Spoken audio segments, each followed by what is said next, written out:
Loans, mortgage loans, business loans సులభంగా government private banks నుండి ఇప్పించబడును. ఇలా పాఠశాలలు మూసేస్తే ఏమవుతుంది తెలంగాణ రాష్ట్రం? ఒక్కసారి ఆలోచన చేయండి. ఒక్క రోజైన బాధ్యతతో ఆలోచన చేసిండు ఆయన? ఒక్క రోజైన అసెంబ్లీలో చర్చ జరిగిందా? ఈ ప్రభుత్వం వచ్చినాక తెలంగాణ అసెంబ్లీలో చర్చలు మీరు చూస్తున్నారు కదా, బాజాబ్తా చర్చ పెడుతున్నాం కదా, మాకేం దాపరికం ఉంది? ఇవాళ మీరు ఇంజనీర్లు చాలా వరకు మున్సిపల్ కార్పొరేషన్లో కూడా మీరు చేయబోతున్నారు. మీ చేతుల మీద ఒక అద్భుతం జరగబోతుంది. రీజనల్ రింగ్ రోడ్ 360 కిలోమీటర్ల రీజనల్ రింగ్ రోడ్ మీ చేతుల మీద నిర్మాణం కాబోతుంది. రేడియల్ రోడ్స్ మీ చేతుల మీద నిర్మాణం కాబోతున్నాయి. ఫ్యూచర్ సిటీ ఎయిర్పోర్ట్కు కూతవేటు దూరంలో ఫ్యూచర్ సిటీ ఫార్మా సిటీ నిర్మాణం కాబోతుంది. మీ చేతుల మీద మూసీ రివర్ డెవలప్మెంట్ ఫ్రంట్ ఎవరు అడ్డం వచ్చినా నిర్మించి 55 కిలోమీటర్ల మూసీ రివర్ డెవలప్మెంట్ ఫ్రంట్ మీ చేతుల మీదుగా నిర్మించి ప్రపంచానికి ఆదర్శంగా నిలబెడతాం. లండన్లో హడ్సన్ రివర్ ఉంటుంది, అదే లండన్లో థేమ్ రివర్ ఉంటుంది, అమెరికాలో హడ్సన్ రివర్ ఉంటుంది, అదేవిధంగా గుజరాత్లో మీకు సబర్మతి రివర్ ఫ్రంట్ ఉంటుంది. హైదరాబాదు నగరానికి న్యాచురల్గా ఉన్న మూసీ రివర్ ఎందుకు అభివృద్ధి చేసుకోవచ్చా అని నేను అడుగుతున్నా. ఇవాళ నేను మిమ్మల్ని అడుగుతున్నా, కృష్ణ, గోదావరి, యమున, గంగా, సరస్వతి అన్ని నదుల పేర్ల మీద మన ఆడబిడ్డలకు పేర్లు పెట్టుకుంటున్నాం. అవునా?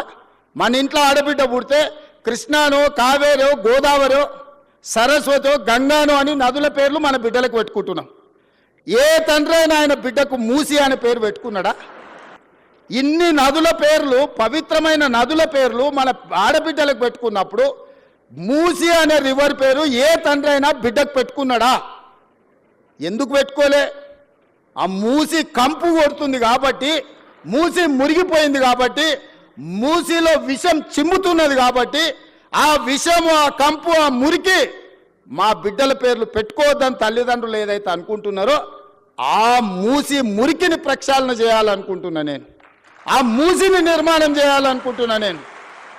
ఎందుకు యమున, సరస్వతి, గంగా, కావేరి పేర్లు పెట్టుకున్నప్పుడు మూసి అనేందుకు మన బిడ్డలకు పెట్టుకోకూడదు? ఆ మూసిని అద్భుతంగా నిర్మించినప్పుడు తప్పకుండా తల్లిదండ్రులు వాళ్ళ బిడ్డల పేర్లు మూసి అని పెట్టుకుంటారు. అంత అద్భుతమైన నిర్మాణం మనం చేసుకుందాం. నిర్మాణ క్రమంలో మల్లన్న సాగర్లో 14 ఊర్లను ఖాళీ చేసి 60,000 ఎకరాలు మల్లన్న సాగర్లో ల్యాండ్ ఎక్వేషన్ జరగలేదా? కొండ పోచమ్మలో జరగలేదా? రంగనాయక్ సాగర్లో ల్యాండ్ ఎక్వేషన్ జరగలేదా? నాగార్జున సాగర్ నిర్మించినప్పుడు ల్యాండ్ ఎక్వేషన్ జరగలేదా? శ్రీశైలంలో మా కొల్లాపూర్ మునిగిపోతే 92 జీవో ఇచ్చి ఇప్పటికి ఇంకా ఉద్యోగాలు ఇవ్వని కేసులు పెండింగ్ ఉన్నాయి. శ్రీశైలం కట్టినప్పుడు నిర్వాసితులు కాలేదా? ఇవాళ మూసి నిర్మాణం చేస్తే కూడా కొన్ని వేల మంది, 5,000 మందో 10,000 కుటుంబాల్లో నిర్వాసితులు అయితే నిర్వాసితులను ఎట్లా ఆదుకోవాలో సలహా చెప్పండి అని నేను అడుగుతున్నా. ఈరోజు భూసేకరణ జరిగేటప్పుడు, మూసి నిర్మాణానికి భూమి తీసుకునేటప్పుడు మల్లన్న సాగర్ల భూ నిర్వాసితులను నువ్వు పోలీసులతో కొట్టించి, గుర్రాలతో తొక్కించి కొట్టినావు కదా. ఇవాళ వాళ్ళందరినీ హక్కున పెట్టి చేర్చుకోవడానికి అధికారులను ఇళ్ళు పంపించి వాళ్ళకి డబుల్ బెడ్రూమ్ ఇల్లు ఇచ్చి, తవ్వకర్సులకి 25,000 ఇచ్చి వాళ్ళకు ఉద్యోగ ఉపాధి అవకాశాలు కల్పించడానికి నేను ఏర్పాట్లు చేస్తున్నా. ఇదేమన్నా తప్ప? వాళ్ళ పిల్లలు వాళ్ళు మూసీలో బతికిండ్రు, మురికిల్లే బతికిండ్రు, మురికిల్లే చచ్చిపోయారు. రేపు వాళ్ళ పిల్లలు కూడా ఆ మురికిల్లే పెరిగి మురికిల్లే చచ్చిపోయి మురికిల్లే ఉండాలన్న వాళ్ళు. ఆ మూసీలు ఉన్న వాళ్ళకు మంచి జీవితం ఉండొద్దా? వాళ్ళ పిల్లలు చదువుకోవద్దా? వాళ్ళు బాగుపడొద్దా? వాళ్ళందరినీ బాగు చేసే బాధ్యత ప్రభుత్వం తీసుకుందామని నేను చెప్తున్నా. మూసీలో మొత్తం 10,000 కుటుంబాలు ఉన్నాయి. 6 నెలల నుంచి ఎన్యూమరేట్ చేయించిన 33 టీంలను పెట్టి ఇల్లు పోయి ప్రతి వాళ్ళ వివరాలు సేకరించి, ప్రతి వాళ్ళ ఆధార్ కార్డు తీసుకొని, ప్రతి కుటుంబం యొక్క వివరాలు 33 టీంలు 6 నెలల నుంచి ఇల్లు పోయి తిరిగి తీసుకొచ్చినాం.